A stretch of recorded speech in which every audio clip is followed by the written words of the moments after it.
Okay, so Katie, who is had or is having the most influence on your career? Yes, so I would say my dad, which there's gonna be some familial ties as a theme for me relationship wise. But What's so your dad's name? my dad's name is Donald Casey Jr. Okay, and shout out your mom too. Oh, and my mom, absolutely, Ann Casey. So my I'm one of three girls, so I have two sisters.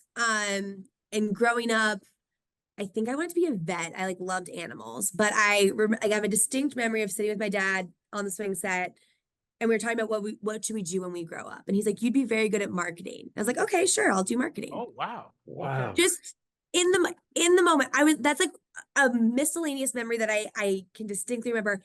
I'm sure I didn't ask why. I'm sure I wasn't like, but I like dogs and want to take care of animals, but I think he said there's vet school is like very long. So I was like, yeah, I don't, and it's science. I'm like, I don't want to do that. And he's like, you like people, you'll like marketing. And I was like, okay. And my grandfather in marketing as well for TWA. So Wow. he led marketing for TWA, and he again reads people. I think like it was like he's the marketer's marketer. Like he very much was about the people, the connection, the insight. And so my dad and my aunt started their careers in marketing as well. My shout out to my aunt Lynn Casey, who leads trend forecasting and has a consultancy business in marketing as well. So I kind of knew that as a kid, but didn't know. I just knew my dad said I'd be good at marketing. Mhm. And then Does your similarly, quick question? Does your dad remember giving you that? Like, was it just sort of an aside thing? You know what I mean? Or I'm sure if I brought it up, he'd probably remember, and we've like talked about it. right? So I like I'll bring it up. I'll ask him and see Yeah. if he Let us if he know, Don. remembers. Yeah. I'll be like, do you remember this moment? And so then I was the one of the daughters, like I would always go for advice, like to my dad. Like we would be the ones, good swim, bad swim, break it down, what I could have done different, better. At every swim meet, every race, we joke my little sister will be like, "Why are you guys here?" Like we love my family, we're all really close, but she's like, it was the race. I'm good. Like I don't need to Yeah. analyze it to the ninth degree. And meanwhile, I'm the one that would go in with him and we would like go through everything we could have done differently. So I always went for advice. And so I'm starting my first job. I'm ready, I'm nervous. And my dad was a corporate guy his whole life. He actually just retired. So um what do I get? Second day of work, I get emailed an 8 slide deck, which at the time I didn't know what a deck actually meant, but I get Right. 6 or 8 slides, thoughts for Katie. And he breaks down business values, marketing values, like Katie key takeaways. I still have this. I have pictures of it on my phone favorited. That, by Wow. the way, still hold true. Like, and in my head, I'm like, oh my God, of course my dad sent me slides. Like some people's dads do XYZ. Of course mine sent me slides. And it's so interesting because again, so much of who I am is shaped by him and the things and the way that he led companies and what he valued. But he talks about the first slides on leadership and like what does it mean to be a leader. Then he goes Mhm. into business values where he's telling you about like you need to know the consumer, you need to know the market, you need to know these things. I think like there's one that's like, in God we trust, all else bring data. Like, do your Ah, data, okay. do your analytics, all of that. Then there's the Mhm. marketing ones where the piece of advice he gave was be better at one thing than anyone else and make yourself indispensable. And I was like, I don't know what that is. And I did in my first job, like no one was like looking at this media budget.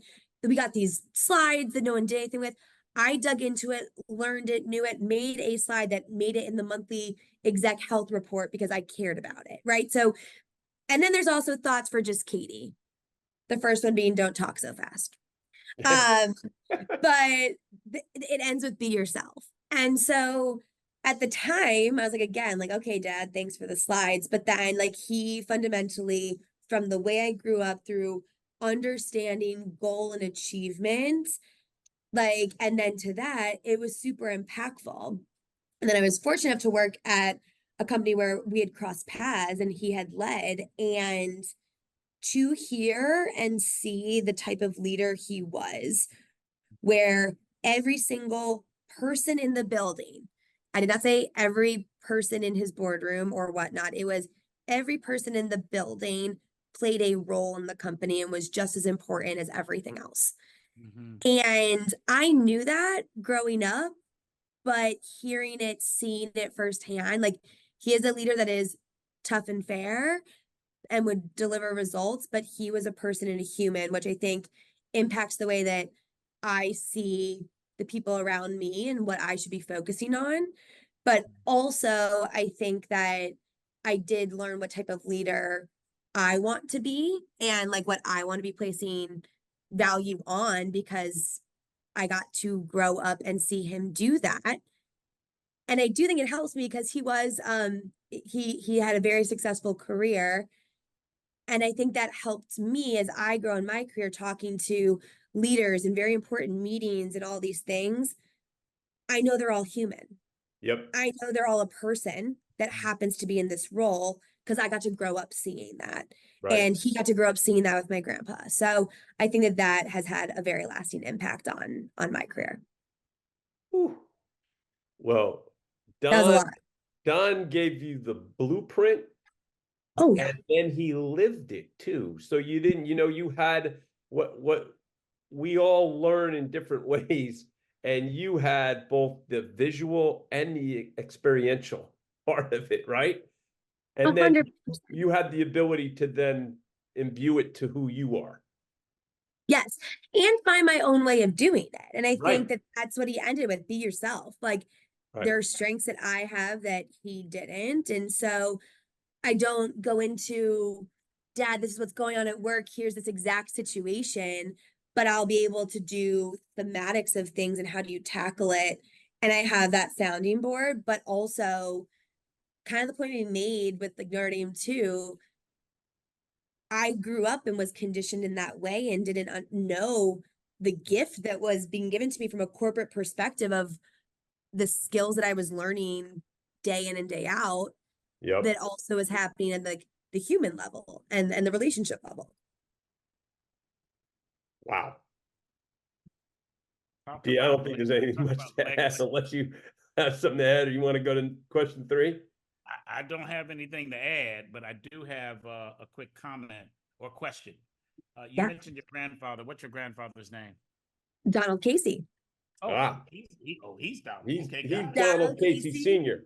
He's Donald Senior. Casey. Okay, Casey. And Okay, then Donald Casey Jr. is my dad.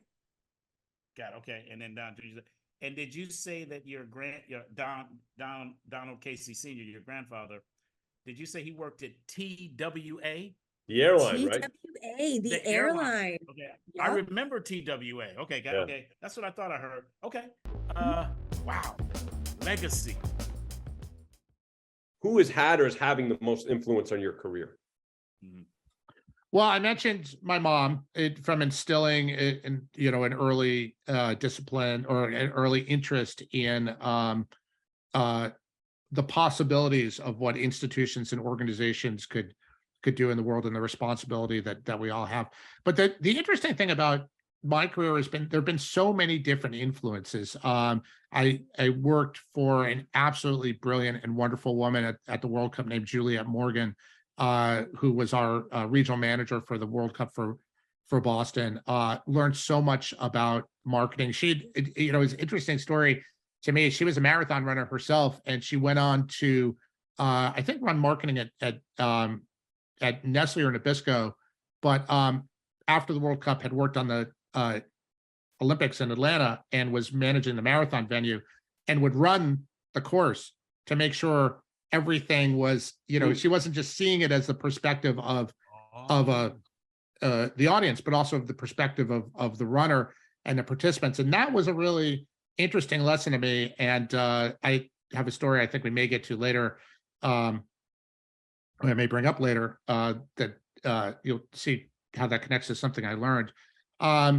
Joe Lockhart was my boss in the White House, and I hesitate to only point him out because I learned and was influenced by so many people there and so many of my peers. I mean, it was such an incredible group of people that looking at I mean, the most sort of, if you've worked on campaigns, it almost is the experience of going to college. You're living with these people, you're going through your whole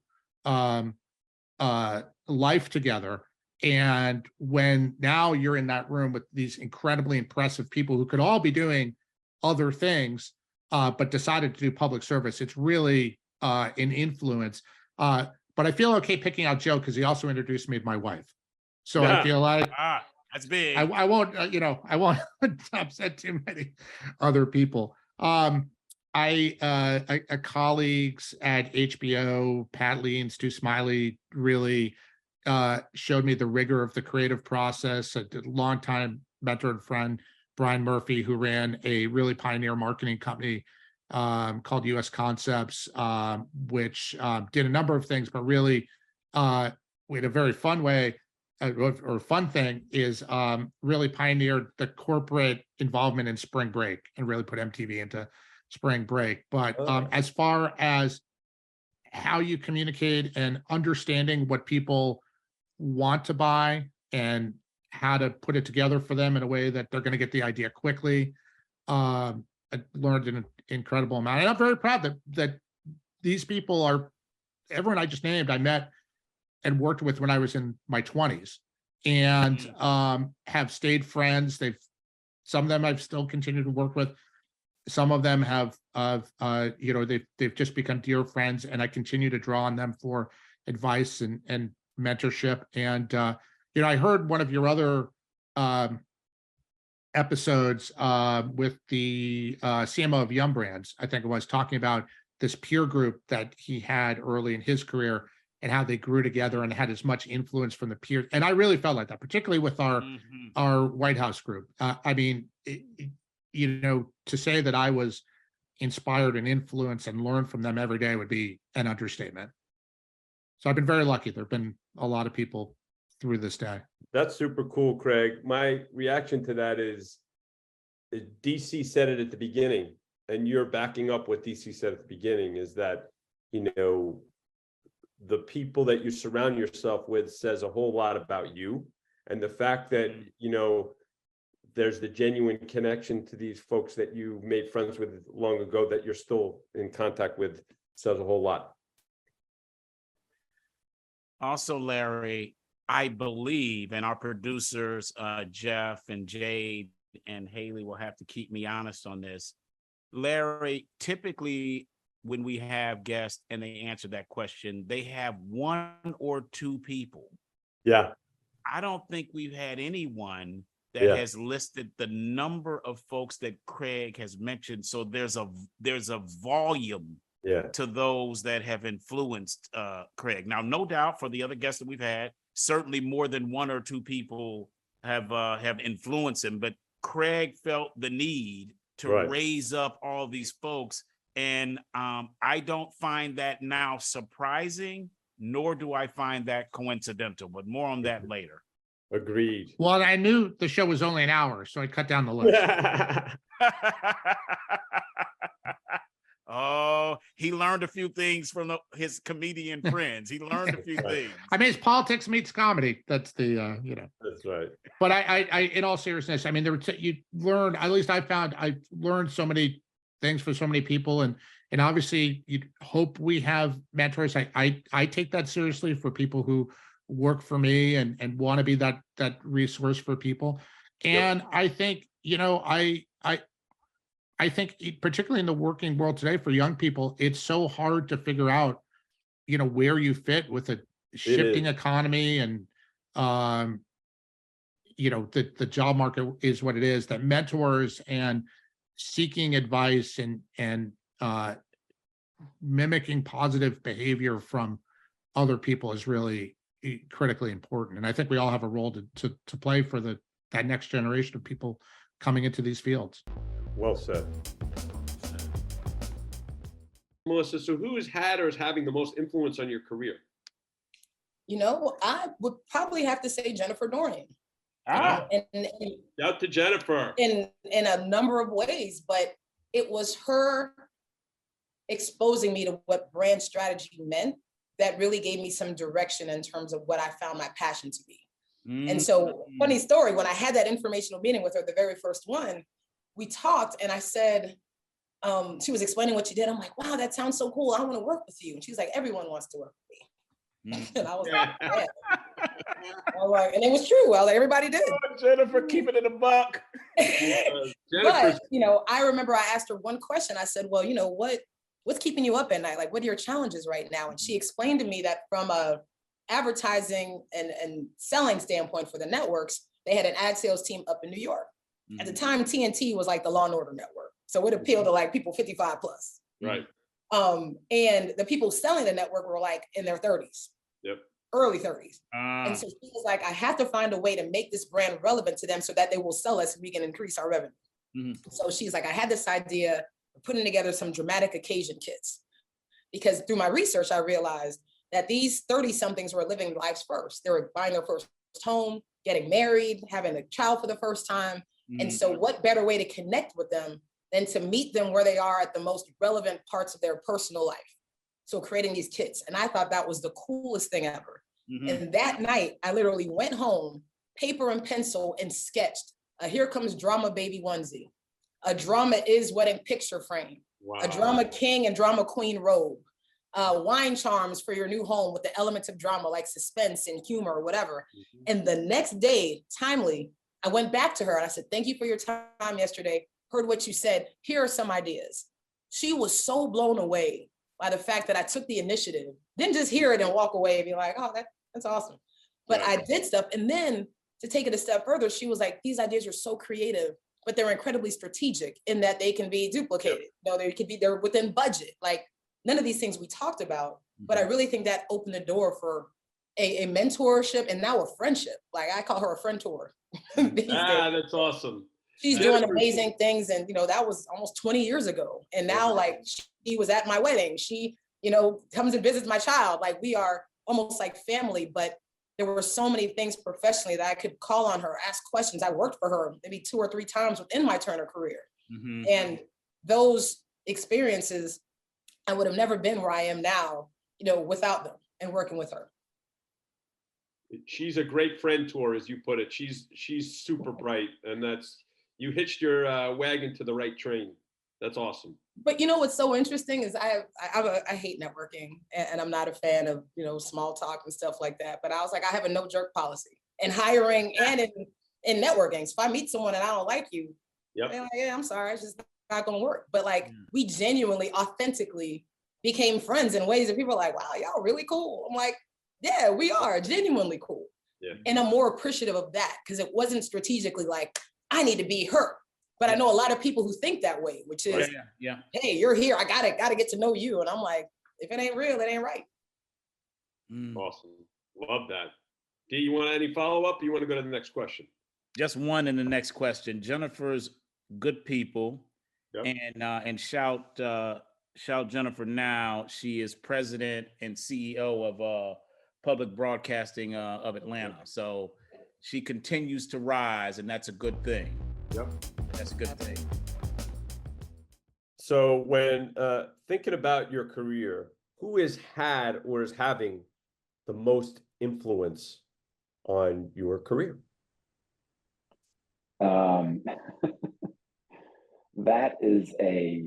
That's a question that's so difficult to answer.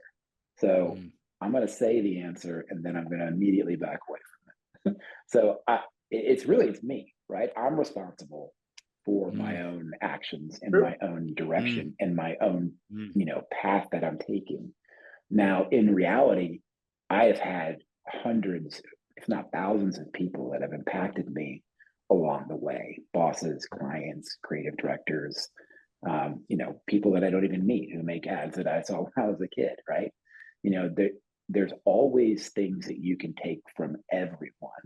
And so it's really hard for me to put like, hey, it's this person at this time that had the most impact on me, and I think it's really important for people to look at the situation and say like, look, whether it's something good that they're doing that I want to learn from, or it's something bad that they're doing that I don't want to maybe do, looking at both sides of that equation and finding your own style and rhythm to how you want to approach your job. And so, ultimately, I am responsible for, and have the most influence on my career. But that's not an egotistical thing. It's just a reality, right? And I need to be responsible for taking the inputs from everybody else and not trying to figure it all out on my own, you know? And so, I mean, I think DC is a great example, right? I've mentioned he's kind of a mentor to me. You know, I've learned a ton just sitting and watching the way that DC looks at problems. I've learned a ton from listening to the way that he gives creative feedback and proposes solutions. You know, and there's all kinds of you know, people along the way that have had major impacts on me. And so it's hard to say it's just one person. You know, it really is. But if you're looking for, you know, people in every situation, how do you want to learn from this? I think that you're able to kind of give the answer of me, and say that you're taking something from everybody. And look, that's how you learn. I mean, a big part of getting a job and finding success is learning, you know, and I'm sure I'll get to it. I mean, I have not always been successful. I have failed plenty of times, and being okay with that is really hard. But it's also something that gets back to the answer where it's like, okay, how am I going to learn from this and come out ahead? And, you know, is there an opportunity to fail upward here and make sure that this doesn't happen again? Or how do I learn from it? Or how do I leverage the situation into something different?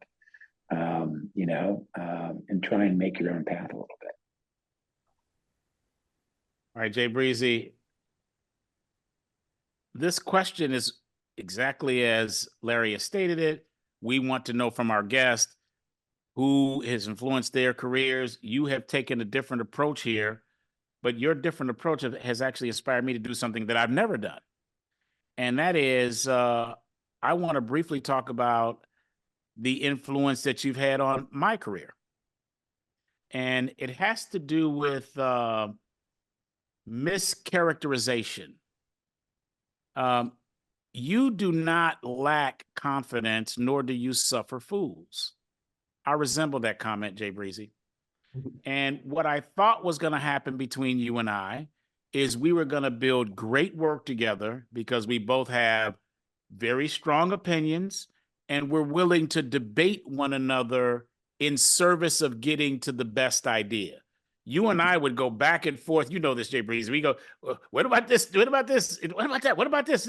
And then we come out of it with these two perspectives, mind melding, and all of a sudden we've got, wow, look at this thing here. So that's what you and I have, Jay Breezy. The other thing that we have that I don't know that many people know about is, yes, you have this brilliance that comes forward. But you're also, Jay Breezy, a teddy bear. Okay, you're just a big, fluffy, vulnerable teddy bear. And I mean that respectfully. Okay, and so what I've learned from you that's impacted my career is, as I'm meeting people, don't cement who I think they are too early or ever. Leave space for the canvas to paint itself. And you might just end up with a beautiful painting with colors of vibrancy that you didn't know existed. And that is the influence you've had on me, Jay Breezy. And I am thankful for that, brother. Well, I appreciate you, DC.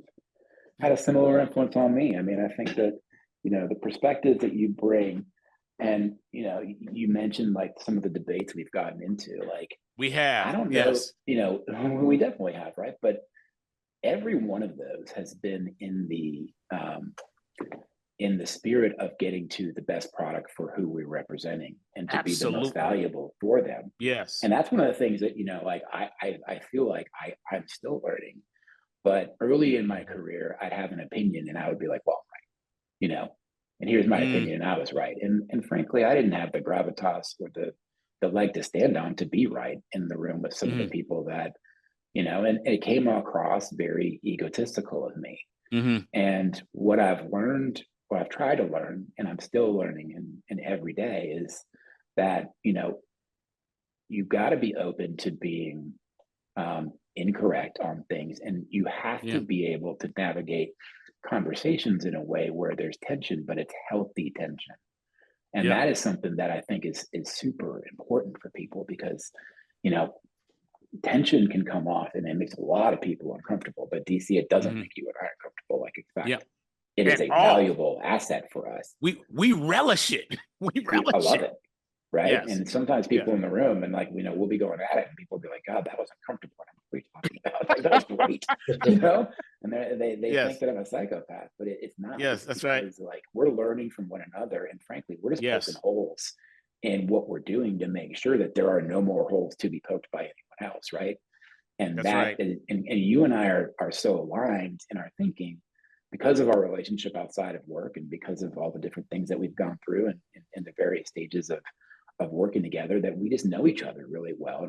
And I can trust you and I know where you're coming from. Like, you're never coming at me, but so many people take things too personally. And I've done this before, right?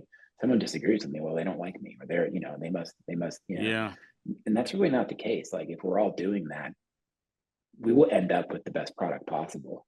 And I'm wrong a lot more than I'm right, you know, but if I'm wrong, I will have been convinced by somebody else that I was wrong and that whatever it is the right way to go. And at that point, it doesn't matter to me anymore because I've been convinced. You know, all I want to do is be convinced. And, you know, sometimes that comes from my mind and many other times it comes from other people. But if you're not challenging things and having that healthy confrontation and having that, you know, debate, it's very easy to get just blah. You know, there's no healthy tension in your work. There's no real insight that's been given. And there's a lot of stuff out there that's just blah. It just looks and feels like everything else. And it doesn't captivate people, or it's not based on something that will motivate people. And it's just work for work's sake. And there's a lot of people out there that are happy to do that. But I think that's part of the reason why we're kindred spirits a little bit, is that neither of us feel that way. At all. And there's a confidence factor too. Just because there's a confidence factor that one has to have also. And I think what you're saying, Jay Breezy, is that if you have the ability to really not take it personal, you also have a confidence about you, and those go hand in hand. Yeah. It's important though that, and what I've learned is that, and I'm still learning, look, I make this mistake all the time, is that the way that I portray myself is not that I'm so confident because I'm right. It's I'm so confident because I trust the people I'm with, right? And well said. If they don't have the same trust in me and I don't realize that, it'll come across like, hey, look, I'm in charge here and this is the way it's going to go, or, you know, like I'm smarter than you or whatever. And that's just not ever where I'm coming from. So part of my confidence is because I know deep down what I'm doing it comes from a good place. But so oftentimes, if I'm not well in delivering that and I don't project what I actually mean, like, it can go sideways, and it can go sideways very quickly. So I think that's a really important component of it, you know? Thanks for listening to Brands, Beats, and Bytes. The executive producers are Jeff Shirley, Daryl DC Cobbin, Larry Taman, Haley Cobbin, Jay Tate, and Tom Dioro. The Podfather. That is he. And if you do like this podcast, please subscribe and share. And for those on Apple Podcasts, if you are so inclined, we love those excellent reviews. We hope you enjoyed this podcast, and we look forward to next time, where we will have more insightful and enlightening talk about marketing.